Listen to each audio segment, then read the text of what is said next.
حسن د لمبې کوي خبرې ته، حسن د لمبې کوي خبرې ته، ما باندې حملې کوي خبرې ته. ما ته وایي چې څه پکې بدرنګه ده، ما ته وایي چې څه پکې بدرنګه ده، ځان له پې جرګې کوي خبرې ته. السلام علیکم ګرانو کتونکو، سلامونه او نیکې هیلې ومنئ. پروګرام پیرزونې سره زه یم ستاسو کوربه محمد شاه خان دلکش.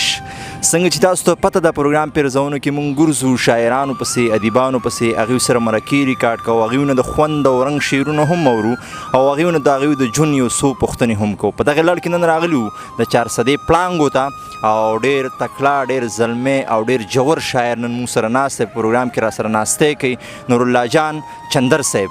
دیو سره خبرې کوو، شعرونه ته هم اورو. ټولو نه مخکې پروګرام پیرزونه کې نور الله جان چندر صاحب ته سلامونه احترامات وړاندې کوم. السلام علیکم. وعلیکم السلام. دلکش صاحب تاسو ډېره مننه چې تاسو موږ خپل ټیم راکړو او دلته زموږ کلي ته راغلی. نو دا زموږ لپاره ډېره د قدر او د خوشحالۍ خبره ده چې ستاسو د پیرزونې لپاره موږ سره تاسو مرکه وکړئ. نو دا ستاسو ډېره ډېره مننه، عزتمند شئ. مننه چندر صاحب. دې کې شک نشته د خپل سپېڅلي خدماتو په وجه باندې تاسو پښتنو له ډېر زیات خدمت کړی دی، پښتو ژبې له ډېر خدمت کړی، ډېر پښتانه مو پېژني. خو پیرزونې مینهوالو سره به ستاسو اولنی ملاقات وي، هغې مینهوالو دپاره خپله پېژندګلو کوي. چندر صاحب څوک دی، کوم ځای سره تعلق ساتي؟ زما خپل نوم نور الله جان دی او چندر زما تخلص دی او زه د چارسدې مسعود خیل شګو کورون سره تعلق لرم او د چارسدې ګورنمنټ پوسټ ګریجویټ کالج چې کوم دی د هلکانو هغې کې د اردو لیکچرر یم. صحیح. دا راته ووایه د شاعرۍ باقاعده آغاز مو د کوم دور نه کړی دی؟ د شاعرۍ باقاعده آغاز خو تقریبا یاره د 2010-11 دغه خوشه وختونه چې کوم دي د هغې نه مې کړی دی او نور خو داسې ما ته پکس وخت یاد نه دی، خو تقریبا د دغې وخت غزلې شعرونه ما سره شته کوم چې اوس لکه په معیار باندې پوره دي. نو دې وجې نه ما نه چې څوک هم تپوس وکړي نو زه ورته یم چې داسې د 2010-11 دغې وخت نه زما شاعري چې کومه شروع شوې ده. صحیح. چندر صاحب خبرې به هم کوو او شعرونه به هم اورو. څه به را سره شریکوئ د پروګرام په سټارټ کې چې موږ ترې خوندونه واخلو، زموږ مینهوال ترې خوندونه واخلي؟ زه خو به درته یو قطعه ووایم چې نرمه که نه ورکې نو خیر سخته روټۍ ورکوه، نرمه که نه ورکې نو خیر سخته روټۍ ورکوه، کپړه مکان پرېږده خو ای تخته روټۍ ورکوه، او زما بچی به د نکریزو تمنا نه کوي، زما بچی به د نکریزو تمنا نه کوي، چندره ته ورله بس 2 وخته روټۍ ورکوه. او د غزل یو څو شعرونه چې داسې د یار مینه کې ځان رانه د ځانه روک شي، داسې د یار مینه کې ځان رانه د ځانه روک شي، لکه چې ستوري په سخر کې د اسمانه روک شي، او ډېر یې تکل په عقل حکم خو پیدا یې نه کم، ډېر یې تکل په عقل حکم خو پیدا یې نه کم، زړه رانه ستا د ځینې قوتې کې جانانه روک شي، او څوک پکې عرش ته یو قدم باندې چندره رسی، څوک پکې عرش ته یو قدم باندې چندره رسی، څوک د منصور غوندې په عشق کې به ایمانه روک شي.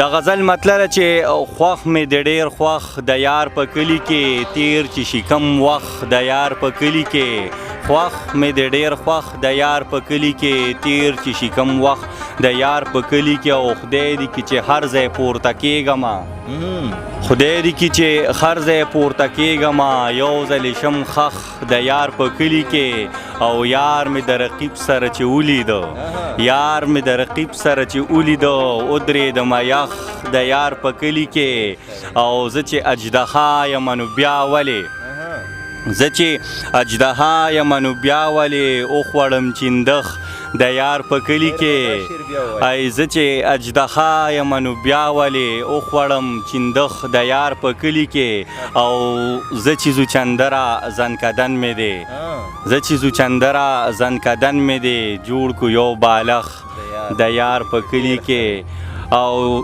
شعر دی چې شپه د تنخایې خدایه توبه توبه، شپه د تنخایې خدایه توبه توبه، بیا د جدایې خدایه توبه توبه، شپه د تنخایې خدایه توبه توبه بیا د جدایې خدایه توبه توبه او ته زما قبله زما ایمان یې ته زما قبله زما ایمان یې ته یې زما خدای خدایه توبه توبه او اوشي الیکشن نو خوشحالو ما ټول اوشي الیکشن نو خوشحالو ما ټول اډ برا کوي خدایه توبه توبه او وکمه بیغمه خوب په خاورو کې وکمه بیغمه خوب په خاورو کې زار د غریبۍ خدایه توبه توبه وکمه بیغمه خوب په خاورو کې زار د غریبۍ خدایه توبه توبه شپه د دسمبر د قیامت پشان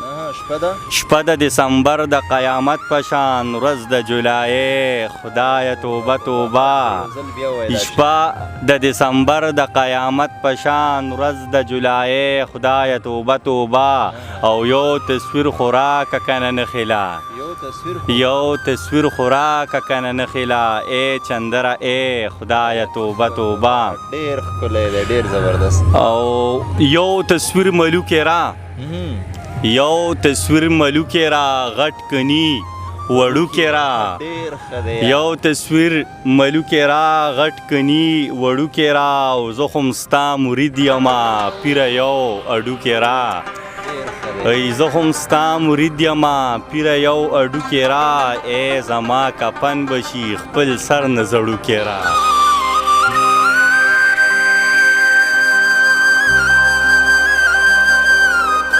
زما کفن بشي خپل سر نه زړوک را او اومې که د حق بیان اومې که د حق بیان سیخره له تعلق را او اومې که د حق بیان سیخره له تعلق را او مرمه جوړ تعلو شو تریخ مرمه جوړ تعلو شو تریخ خوله کې د خولې توکې را او وی مرمه جوړ تعلو شو تریخ خوله کې د خولې توکې را او غوښې پې د ځان شو کوم غوښې پې د ځان شو کوم سمې تیرې نوکې را غوښې پې د ځان شو کوم سمې تیرې نوکې را او زه غلام د ټولو یم زه غلام د ټولو یم غر عمره پنډوکې را او ستا عرش ته چې ورسي ستا عرش ته چې ورسي خدایه داسې کوکې را او مړیو راجمدي موکا مړیو راجمدي موکا او یې چندره پوکې را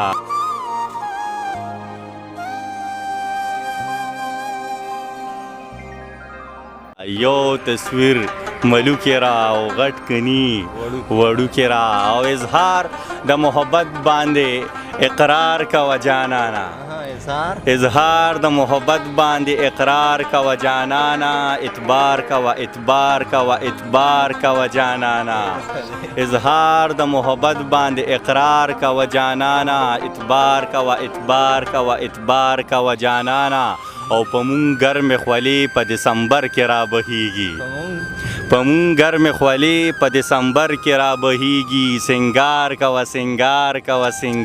کوه جانانا په مونږ ګرمې خولې په دسمبر کې را بهیږي سنگار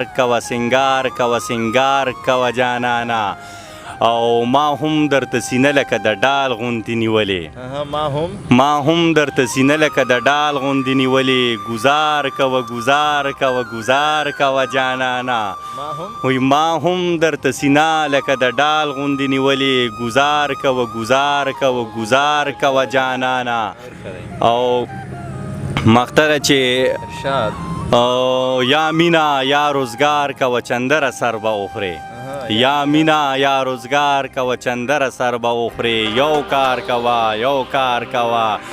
کار کوه جانانا حد دی چندر صاحب شعرونه مو په یو سا وویل په یو سا مو ته خوندونه واخیستم ملګرو به دې هم خوندونه اخیستي خو یو څو تپوسونه درنه هم لازمي ګڼم چندر صاحب دا راته ووایي چې د کتاب په هکله مو سوچ فکر شته او که نشته کتاب خو ما کمپوزینګ کړی دی خو زما د نوې معاشرې کې دا موبایل استعمال ډیر زیات دی په دې وجه زما زړه نه کېږي ځکه چې نن سبا چا ته ګوري یا په موبایل باندې ویډیوز ګوري او یا چې کوم دی په موبایل کتاب ګوري نو زه وایم چې کتاب چاپ کېږي که نن سبا تاسو به ګورئ کتاب له څوک دومره توجه نه ورکوي.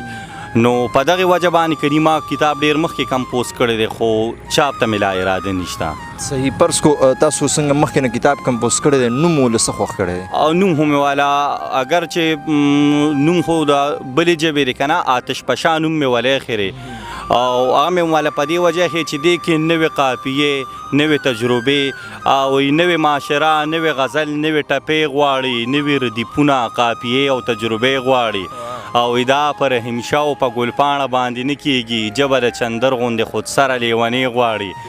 نو دې کې نوې هر څه دي، چونکې آتش پشا څنګه نوې هر څه رامخې ته کوي، نوې معدنیات راوباسي، بلاسټینګ کوي. نو په دې وجه باندې ما خپل کتاب نوم آتش پشا خوښ کړی دی. صحیح. چندر صاحب څنګه چې تاسو د اخرني شعرونه وویل د مزاحیه غوندې نه معلومیږي دا چې تاسو مزاحیه لیکل هم ډېر کړي دي، نو مزاحیه به راسره څه شریکوئ؟ او مزاحیه شاعري هو زما ډېره زیاته ده، چونکې مونږ کالج کې رغون کالج لیول باندې دومره سیره شاعري کولی نه شي سټوډنټانو ته. نو مزاحیه نظمونه زه د هغې لپاره هم لیکم، غزلو کې هم مزاحیه الفاظ استعمالوم. نو یو نظم به درته ووایم زنده دلی باندې دی چې یو سړی چې په سر اته ویښته و، یو سړی چې په سر اته ویښته و، لاړ نیله په کورسۍ کې ورته کېناست، نه د قاره ورته وی چې پشمار کم که یې وباسم او ښکته یې ګزار کم. نو هغه کس ورته خندا خندا کې ووی چې دنیا ته نازولې پکې ښکارم، مړه تور یې که چې ښکلې پکې ښکارم. او وی بیخ د غریبۍ وزه، بیخ د غریبۍ وزه، اوی یو فقیر ته چا نور او دا سپوږمۍ چې دي سرنګ دي د څه په شان. بیخ د غریبۍ وزه، نور او دا سپوږمۍ، بیخ د غریبۍ وزه، اوی یو فقیر ته چا نور او دا سپوږمۍ چې دي سرنګ دي د څه په شان. نو ورکه دا جواب فقیر، هر څه که تا ته ښکاري ما ته پراټه ښکاري. ډېر ښکلی، ډېر ښکلی، ډېر مزیدار. نورالله جان چندر صاحب شاعرین هم دله خوندونه واخیستل، انشاءالله بیا به موږ سره ملاقات کوئ، ناستی به کوئ چې زموږ مینوالو ته خپل الفاظ ورسوئ. په اخره کې زموږ مینوالو له پیغام ورکه، بیا به درنه اجازت غواړو. زه به مینوالو دا پیغام ورکم چې په دنیا کې د ټولو نه غټ مقصد چې کوم دی ژوند تېرول دي. په دنیا کې د ټولو نه ګران کار دی ژوند تېرول، او ټولو نه آسان کار دی چې ځان مړ کړه. نو دې وجې نه ژوند تېرول دي، په زنده دلۍ تېرول پکار دی، په یو مقصد باندې ژوند تېرول پکار دي. او سټوډنټانو ته زما دا پیغام دی چې د ټولو نه اول کار چې کوم دی خپل تعلیم حاصلول دي او خپل کامیابۍ ته ځان رسول دي. د هغې نه پس دوی شاعري هم کولی شي، د هغې نه پس دوی لوبې منډې ترړې او نور کارونه هم کولی شي. او د نور خلکو لپاره پکې هم دغه پیغام دی چې خپل زندګۍ یو خاص مقصد وګرځئ، د هغې سره اضافي چې څومره نورم د ژوند تېرولو څیزونه دي، ټوکې ټقالې، مزاح، خوند، نو دا بیا خوند کوي خو چې وړومبی انسان کامیاب شي. صحیح. ډېره مننه نورالله جان چندر صاحب، موږ له مو وخت پروګرام کې راکړو، د وخت راکولو هم ډېره مننه کوم. ستاسو ډېره مننه، عزتمند شئ او کامران کامیاب شئ. ډېره مهرباني. جی ګرانو کتونکو، دا و نورالله جان چندر صاحب چې تاسو ته خوندوره شاعري واورېده. امید کوم چې تاسو به خوښه شوي. انشاءالله بل پروګرام کې به د یو بل ملګري سره بیا ملاقات کېږي. تر هغې دمه چې چېرته یې ښاد، آباد او بریالي اوسئ.